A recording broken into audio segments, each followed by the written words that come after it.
Cara, no fim de semana, 2 pessoas morreram atingidas por motoristas embriagados.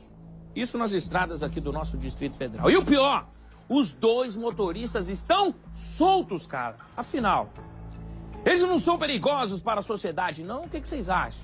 Gente, o Dionísio Freitas foi atrás dessa resposta. Será que ele encontrou? Vamos ver. Estes são Jailson, 34 anos, e Gabriel, de apenas 18. São vítimas de atropelamento, morreram ao serem atingidos por motoristas embriagados e que, mesmo diante de provas, estão em liberdade. Para a Ordem dos Advogados do Brasil, a justiça poderia ter sido mais rigorosa. Ela não está sendo julgada agora. O que se decidiu na audiência de custódia é se mantém ou não a liberdade dela, né? Poderia a juíza converter essa pena de prisão em flagrante em preventiva, desde que entendesse que ela coloca em risco a sociedade. O fato de ela não ter habilitação, estar sob influência de álcool e ter feito de uso de entorpecente, eu entendo que há sim risco à garantia da ordem pública. A decisão de uma mesma justiça afetou a vida de 2 famílias. Jailson Barbosa não teve chance de defesa. Foi atingido por um carro fora de controle. Meu coração está espedaçado. É a vida do meu filho, que foi embora, do meu filho caçula, de 34 anos. Um menino jovem, trabalhador, uma pessoa evangélica, não tinha vício nenhum. Tinha uma criança de 2 anos para cuidar, uma filhinha de 2 anos. Não tem, né? E do nada aparece essa mulher e tira a vida do meu filho. Do nada. Jailson, após sair de casa, passava por essa via DF 459, seguindo para o trabalho em uma rede de restaurantes. Um caminho que ele fazia todos os dias por essa ciclofaixa, já que ele saía de casa para o trabalho usando uma bicicleta. Ao chegar nesse ponto da via, ele foi atingido pelo carro guiado por Luzia. No local, resta agora apenas a meia que o ciclista utilizava e aqui, pedaços da bicicleta. Segundo o relato das pessoas que atenderam essa ocorrência, dos militares, dos socorristas, o que eles viram aqui foi uma cena de destruição. No momento em que Jailson foi atingido, ele terminou sendo jogado várias vezes contra o guarda-reio. E aqui no local, a gente consegue ver as pernas, as abas do óculos que ele usava no momento do acidente. Luzia, que segundo a polícia, teria saído de casa na Estrutural, logo depois de usar cocaína e ingerir bebidas alcoólicas, teria ido guiando o veículo, que ela teria comprado há 4 meses. Mesmo sem habilitação, ela saiu da Estrutural, foi até a Ceilândia. Lá teria passado a noite, a madrugada, bebendo com os amigos, quando depois de uma briga decidiu mudar de endereço. Iriam para o Recanto das Emas e passariam exatamente aqui por essa via que é a ligação entre as cidades de Ceilândia e Samambaia, justamente para encurtar o caminho. A possibilidade de que ela estaria em altíssima velocidade é muito grande.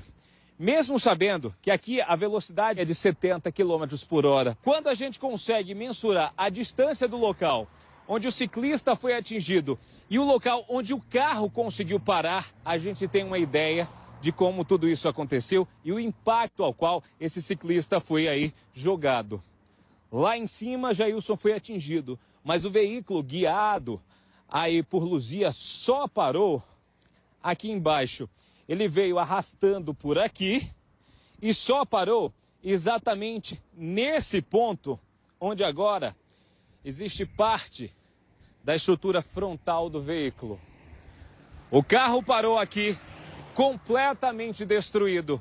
A cena impressiona e você vê mais uma vez nessa foto. Aqui, Luísa foi presa em flagrante e, segundo o teste do bafômetro, ela estava embriagada. Luzia foi levada para a delegacia, declarou à polícia em depoimento que misturou substâncias e guiou o carro comprado há 4 meses. Detalhe, na casa de Luzia, ninguém teria carteira de habilitação. Estava com o licenciamento atrasado, né, e em decorrência do licenciamento atrasado, IPVA atrasado e das irregularidades do pneu, que está muito careca, né? Ele foi recolhido ao pátio do Detran pela PM após ser realizada a perícia. A polícia agora espera reforçar as provas para tentar pedir mais uma vez a prisão da motorista. Para solicitar a prisão preventiva dela, nós vamos ter que ir atrás de novos elementos informativos, né? E um dos elementos informativos que estamos aguardando é o laudo pericial, né? Que pode comprovar novos atos imprudentes por parte dela, dentre eles, por exemplo, a alta velocidade, que ainda não foi comprovado na via, bem como até mesmo fazer pesquisas em outros estados próximos, para saber se ela já teve envolvimento com ocorrências parecidas, né? Diante desses novos elementos, nós podemos estar fazendo esse pedido de prisão, né? E aí cabe à justiça decidir se ela vai responder em liberdade ou não. Mas para a mãe de Jailson, Luzia não deveria estar em liberdade. Por ele estar passando numa via e ela em outra, e ela invadiu o canteiro e foi em direção a ele, para a justiça não, mas para mim que sou mãe, na minha cabeça foi proposital. Né? Agora, quem sou eu, que eu não fiz uma perícia nem nada, mas eu sei que coração de mãe não engana. Então, na minha cabeça é assim, vai passando ali um ciclista, aqui não tá tendo tanto trânsito, bora fazer gracinha, vamos atropelar, porque dela invadir o canteiro e passar pro outro lado onde ele estava. A chance de não encontrar ela é grande, ela pode simplesmente fugir agora e para localizar ela vai ser complicado. Como ela está solta, o inquérito pode demorar até 30 dias, que é o prazo que o delegado vai ter para concluir, né? E a família nesse período? A família vai ter que aguardar e a dor do sofrimento de ter perdido ele, né? Porque ela vai estar viva e continua em casa ou se fugir, vai estar tranquilamente esperando o julgamento em liberdade. Jailson deixou uma filha. Quero justiça. Eu quero ela presa. Esse Brasil nosso tem que ter uma lei perfeita. Perfeita, porque do jeitinho que ela tirou a vida dele, ela vai tirar de outros. A história de Gabriel Jorge Neves não é muito diferente. O jovem de 18 anos morreu também sem chance de defesa. No meio do caminho, no momento em que passava pela BR-020, Gabriel precisou parar o veículo para justamente trocar um dos pneus que havia furado. O que aconteceu? Ele começou a trocar, se abaixou na via e começou a trocar. Como estava no acostamento, achou que provavelmente nada aconteceria. Só que, infelizmente, ele foi atropelado enquanto trocava o pneu. O relato do homem que provocou o acidente é de que naquele momento chovia muito forte e estava em um trecho da rodovia que seria mais escuro. O motorista só percebeu que teria atingido alguma coisa depois do barulho. Aí ele decidiu parar. Um pouco mais à frente, percebeu que havia atingido um carro que estava parado. E ainda tentou fugir, segundo o relato dele mesmo. Só que pessoas que estavam próximas decidiram pará-lo. Alertaram de que ele, na realidade, teria atingido Gabriel, que não resistiu à gravidade dos ferimentos. O motorista passou quase 48 horas atrás das grades, mas recebeu liberdade depois que a justiça entendeu que ele não coloca em risco as investigações ou o andamento do processo.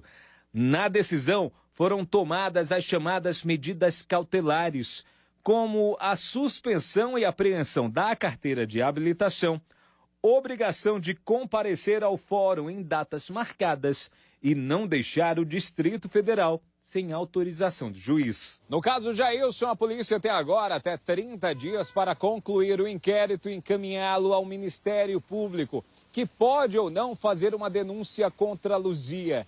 Se denunciada, ela deve ser encaminhada ao Tribunal do Júri. Segundo especialistas, a chance de ser condenada é muito alta. Já sobre o caso Gabriel, a Polícia Civil do Distrito Federal informou à Record TV que todo o procedimento já foi concluído e encaminhado à Justiça. O caso agora é responsabilidade do Poder Judiciário da capital federal. Casos que devem ganhar agora suporte por parte da Comissão de Direito de Trânsito da Ordem dos Advogados do Brasil.